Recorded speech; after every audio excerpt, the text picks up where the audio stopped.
Bonjour à tous et bienvenue à Catch Club. Alors oui, c'est bien moi, je suis de retour. Mais honnêtement, je ne sais pas ce qui s'est passé hier, je ne pourrais pas vous en dire plus pour le moment. Moi-même, j'essaye encore de comprendre ce qui s'est passé, donc voilà, pour ceux qui ne sont pas au courant, je vous conseille vivement d'aller voir la vidéo news que j'ai sortie hier. Donc le titre de la vidéo, c'est Lars Sullivan blessé, John Cena parle retraite. Je vous mets le lien en haut de l'écran et dans la description. Et en gros, pour ceux qui n'ont pas vu la vidéo, sachez que beaucoup d'abonnés m'ont dit qu'apparemment c'est la meilleure vidéo que j'ai fait depuis que j'ai ouvert la chaîne. Faut savoir que j'ai fait plus de 200 vidéos déjà en un peu plus d'un an. Donc voilà, pour le moment, je vais pas en parler parce que de toute manière, cette semaine, on a beaucoup de choses à voir. Avec aujourd'hui la review de Stomping Grounds, demain celle de Raw, mercredi celle de SmackDown et jeudi les pronos pour le prochain pay-per-view AEW, Fighter Fest. Mais ce week-end, dans la prochaine vidéo news, je vous parlerai de ce qui s'est passé hier et on verra quelle sera la suite des événements. De toute manière, c'est pas moi qui décide comme vous l'avez vu. Et donc, seconde petite chose avant de commencer la review, donc comme j'en ai parlé hier, je viens d'ouvrir un compte Utip. Honnêtement, vous le savez, je suis pas du genre à demander quoi que ce soit. Ça fait 1 an et demi que j'ai ouvert la chaîne, je n'ai jamais demandé d'argent ou quoi que ce soit. Mais comme vous le savez, j'ai pas mal de projets pour Catch Club. Et notamment, il faudrait que j'améliore mon matériel, notamment mon ordinateur. J'aimerais pouvoir couvrir plus de shows également, que ce soit en France ou en Europe. Et par la suite, d'ici 1 an ou 2, j'aimerais tout simplement pouvoir lancer ma propre fédération de catch. Et je suis en train de travailler sur le projet. Du coup, j'ai ouvert un compte Utip pour tous les abonnés qui souhaiteraient soutenir mes projets de manière totalement gratuite. Donc je vous mets le lien de mon compte Utip dans la description. Et donc pour vous expliquer le concept, quand vous allez sur ma page Utip, chaque jour vous pouvez visionner en moyenne 3 pubs de 30 secondes. Et donc moi ça me reverse quelques cents. Donc voilà, si jamais vous êtes nombreux à pouvoir faire ça chaque jour pour moi, ça pourrait énormément aider la chaîne. Et tout ça de manière gratuite. Vous n'avez même pas besoin de faire de dons. Tout ce que vous avez à donner, c'est 2 minutes de votre temps quand vous le pouvez. D'ailleurs, merci à tous. Depuis hier, il y a déjà près de 300 personnes qui ont soutenu Catch Club. Donc un grand merci. Allez, c'est parti, on passe à la review de Stomping Grounds qui avait lieu donc hier soir. Donc déjà très rapidement, on a eu le droit à un match lors du kick-off. Bien entendu, c'est le match pour le titre Cruiserweight. On change pas les bonnes vieilles habitudes. Donc pour info, c'était le champion Tony Nese qui défendait son titre contre Akira Tozawa et Drew Gulak. Et honnêtement, j'avais vraiment envie d'enfin voir Drew Gulak champion. Et mes vœux ont été exaucés. Car au bout de 11 minutes, Drew Gulak a porté son Torture Rack Neckbreaker sur Akira Tozawa pour la victoire. Donc vainqueur et nouveau champion Cruiserweight, Drew Gulak. Et honnêtement, carrément, ça me donne envie de voir le prochain épisode de 205 Live pour pouvoir voir les débuts du règne de Gulak. Je pense que ça peut être très divertissant. Allez, on passe à la carte principale. Et donc le show a débuté avec le match pour le titre féminin de Raw entre la championne Becky Lynch et Lacey Evans. Et honnêtement, personnellement, j'ai trouvé le match assez bon. Mais je souhaite m'expliquer. Parce que pour ceux qui ont vu le match, vous avez pu remarquer que Lacey Evans a eu quelques hésitations durant le match. Ce qu'il faut comprendre en fait, c'est que Lacey Evans a débuté dans le roster principal depuis environ 6 mois, je veux dire. Et elle se retrouve directement dans des rivalités avec Becky Lynch et Charlotte Flair. Lacey Evans a eu la chance d'arriver directement comme un top nom de la division féminine. Et honnêtement, c'est assez compliqué, je veux dire, pour une lutteuse qui débute dans le roster principal. C'est pour ça que je veux dire, moi, je m'attends pas non plus à des matchs parfaits tout de suite pour Lacey Evans. Mais par contre, ce qui était important, c'était de voir si elle avait les épaules pour tenir face à Becky Lynch et surtout si elle paraît crédible durant le match. Et honnêtement, moi, je trouve qu'elle paraît totalement crédible dans un rôle de main eventeuse féminine. Quand on la voit maintenant, imaginez-vous le résultat dans 1 an ou 2, une fois qu'elle aura encore plus d'expérience. Donc voilà, moi j'excuse les quelques erreurs qu'elle a fait durant le match, parce que ça arrive à tout le monde, surtout quand on arrive dans le roster principal et qu'on se retrouve tout de suite dans une rivalité pour le titre face à Becky Lynch. Du coup, on pouvait voir que c'était clairement Becky Lynch qui menait le match, on la voyait souvent parler à Lacey Evans durant le match, et au final, comme je vous l'ai dit, moi ce match m'a plutôt bien diverti, et je trouve qu'il a bien lancé le show. Et donc au bout de 11 minutes environ, Becky Lynch a porté son Disarmer et Lacey Evans a directement abandonné. Donc vainqueur et toujours championne de Raw, Becky Lynch. Ensuite, on voit Kayla Braxton en coulisses qui est devant les vestiaires de Baron Corbin. Et à ce moment-là, on voit Paul Heyman qui sort des vestiaires de Baron Corbin. Donc là, c'est la WWE qui essaie un petit peu de nous lancer des fausses pistes. Du coup, on se demande, est-ce que Paul Heyman ou Brock Lesnar va être l'arbitre ce soir? Et donc justement, Kayla Braxton demande à Paul Heyman s'il sera l'arbitre ce soir. Mais tout ce qu'il dit, lui, c'est que Brock Lesnar pourrait encaisser contre Seth Rollins ou contre Kofi Kingston ce soir. Donc voilà, comme je vous l'ai dit, en fait, maintenant, Heyman est souvent là, juste pour faire croire que potentiellement Brock Lesnar est dans les parages. Et donc ensuite, Kayla Braxton parle avec Baron Corbin, et Baron Corbin dit qu'il a choisi un arbitre pour ce soir, et qu'il a choisi quelqu'un d'objectif qui sera impartial. Et une fois qu'il aura battu Seth Rollins, il se concentrera sur Brock Lesnar. Ensuite, le second match de la soirée, c'était le New Day, Biggie et Xavier Woods contre Kevin Owens et Sami Zayn. Très belle réaction de la foule pour Sami Zayn et surtout pour Kevin Owens. Quand j'ai vu Kevin Owens arriver, je me suis dit putain, dans une autre dimension, ce gars est champion du monde de la WWE. Mais malheureusement, dans cette dimension, dans cette réalité, il reste plus ou moins bloqué dans le mid-card. Et honnêtement, je sais pas pourquoi, mais j'ai vraiment adoré ce match. J'ai tout adoré dans le match. J'ai adoré les entrées, la manière dont Kevin Owens a embrassé Sami Zayn d'un coup. Et ensuite, dès le début du match, en fait, Kevin Owens a porté un super kick à Biggie qui est tombé à l'extérieur du ring. Et là, Kevin Owens et Sami Zayn se sont acharnés sur Xavier Woods. Ils lui ont porté toutes les prises possibles, mais ils n'ont pas réussi à effectuer le tombé. Et ensuite, on a eu le droit à un superbe travail de heel, de méchant de la part de Kevin Owens et Sami Zayn. C'était tellement bien joué. Mais bien entendu, vers la fin du match, les New Day se sont réveillés. Biggie a d'ailleurs porté son spear à travers les cordes sur Sami Zayn, donc les deux lutteurs étaient à l'extérieur du ring, ce qui a permis à Kevin Owens de porter son stunner sur Xavier Woods pour la victoire. Donc vainqueur Kevin Owens et Sami Zayn. Et honnêtement, ils en avaient grandement besoin, parce que depuis qu'ils sont de retour tous les deux, ils ont eu beaucoup de défaites, que ce soit à Raw ou SmackDown. Donc là, hier soir, il leur fallait une grosse victoire. Et une petite remarque que je vais faire tout de suite par rapport à la foule hier soir, c'était vraiment cool parce que la foule était à fond dans le show, elle faisait beaucoup de bruit, mais en fait, c'était surtout très étonnant, parce qu'il y a plusieurs photos qui sont sorties de la foule hier soir, et en fait, il faut savoir que tout le côté qu'on ne voit pas à l'écran, c'est-à-dire le côté qui est derrière la caméra, et bien apparemment, tout ce côté était vide, et du coup, il avait été fermé par la WWE. Donc comme vous le savez, la WWE a eu énormément de mal à vendre les billets hier soir pour Stomping Grounds, et le show en fait était apparemment rempli seulement à 50%, mais malgré tout, il y avait une très bonne ambiance. On passe au troisième match de la soirée, le match que j'attendais le plus hier soir, le match pour les titres des États-Unis entre Samoa Joe et Ricochet. Comme je vous l'ai dit, en fait, j'attendais le mélange des styles, parce que là, on a deux catcheurs très différents, et personnellement, j'ai pas été déçu. Même si je m'attendais à un rythme un petit peu plus soutenu, on va dire, un petit peu plus accéléré, je pense qu'ils nous donneront ça dans les prochains matchs. Du coup, là, c'était le premier match pour poser les bases entre les deux catcheurs hier soir, et honnêtement, ils ne nous ont pas déçus, mais surtout, ce qui était génial, c'est qu'on a eu le droit à une belle surprise. Parce que personnellement, j'étais persuadé que Samoa Joe allait conserver le titre des États-Unis, mais on a eu le droit hier soir à un nouveau champion. Car au bout de 12 minutes, Ricochet a porté son Codebreaker, puis son 630 pour la victoire. Donc vainqueur et nouveau champion des États-Unis, Ricochet. Et honnêtement, ça me fait super plaisir de voir un catcheur de NXT qui est enfin plus ou moins bien utilisé dans le roster principal. D'ailleurs, après sa victoire, on a pu voir Ricochet retourner en coulisses, et là, il a été félicité par plein de catcheurs, dont Seth Rollins, les Heavy Machinery, Charlotte Flair qui était là alors qu'elle est plus ou moins censée être heel normalement, et surtout il y avait Triple H qui était clairement fier de l'un de ses poulains de NXT et qui l'a pris dans ses bras pour le féliciter.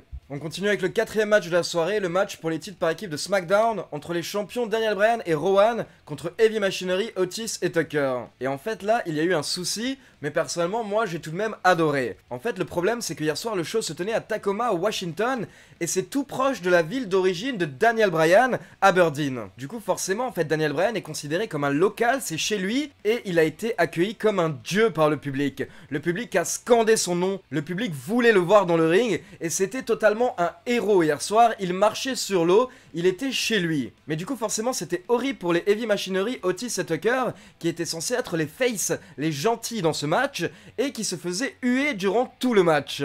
Donc voilà, c'était une dynamique très particulière, et honnêtement c'est dommage pour Heavy Machinery qui sont en train d'essayer d'établir leur personnage. Du coup en fait eux leur objectif c'est d'avoir la sympathie du public, et hier soir ils avaient tout le public contre eux, donc vraiment c'était un petit peu une décision bizarre de la part de la WWE que de placer ce match hier soir sur la carte, car ça n'a clairement pas aidé Heavy Machinery. Donc voilà, rien que pour la réaction de la foule, je vous conseille ce match. On a eu le droit à un match qui a duré un peu plus de 14 minutes, et au final Daniel Bryan a porté un petit paquet à Tucker un petit peu de nulle part pour la victoire. Donc vainqueur est toujours champion par équipe, Daniel Bryan et Rowan. Et donc là je vous avoue qu'à partir de ce moment-là, il y a clairement eu une séparation en fait au niveau du show. Hier soir c'était clairement un show en deux parties pour moi. Il y a eu une première partie qui était vraiment très bonne, très divertissante, puis une seconde partie qui commençait à être de plus en plus lente, un petit peu moins intéressante. J'ai clairement eu du mal à partir de ce moment-là, j'étais moins emballé par les matchs, et en plus je commençais à être de plus en plus fatigué, donc j'ai carrément failli m'endormir à la fin du show. Donc le cinquième match c'était Bayley, la championne de SmackDown,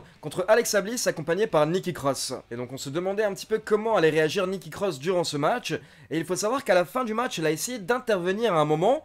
On pense que c'est pour aider Alexa Bliss, mais au final en fait ça a plutôt déconcentré Alexa Bliss, et c'est Bayley qui en a profité. Et Bayley a terminé le match avec son Bayley to Bayley, pour la victoire et donc elle conserve son titre féminin de SmackDown. Et après le match, on a pu voir Nikki Cross qui était un petit peu désolée et qui essayait de s'occuper d'Alexa Bliss. Donc maintenant la question dans les prochaines semaines c'est de voir est-ce que c'est Alexa Bliss qui va attaquer Nikki Cross au bout d'un moment parce qu'elle en a marre d'elle, ou est-ce que c'est Nikki Cross qui va arrêter d'être aussi naïve et qui va dévoiler qu'elle a compris en fait le petit jeu d'Alexa Bliss.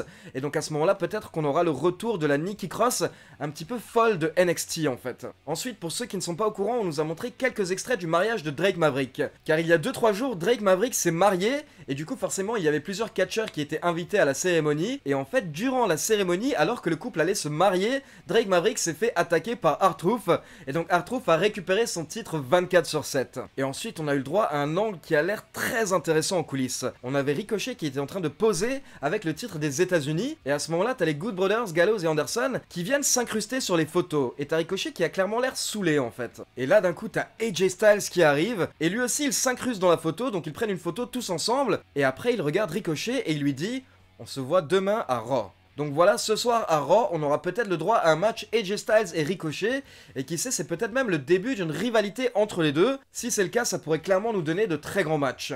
Ensuite, le 6ème match, c'était Roman Reigns contre Drew McIntyre, accompagné par Shane McMahon. Et donc, comme je l'ai dit sur mon Twitter à ce moment-là, c'est un match retour de WrestleMania 35, et honnêtement, leur match à WrestleMania 35 ne m'avait pas emballé, donc je m'attendais à quelque chose de différent hier. Et honnêtement, le match était un petit peu mieux, mais j'étais toujours pas emballé par cet affrontement entre Roman Reigns et Drew McIntyre. Forcément, l'histoire du match, c'est qu'on avait le droit à des interventions de Shane McMahon, qui essaie d'aider Drew McIntyre et déstabiliser Roman Reigns. Et du coup, comme je vous l'avais dit dans mes pronos, moi je pensais que Drew McIntyre allait gagner, vu que Roman Reigns avait gagné à WrestleMania 35. Comme ça faisait un partout et on aurait le droit à une belle.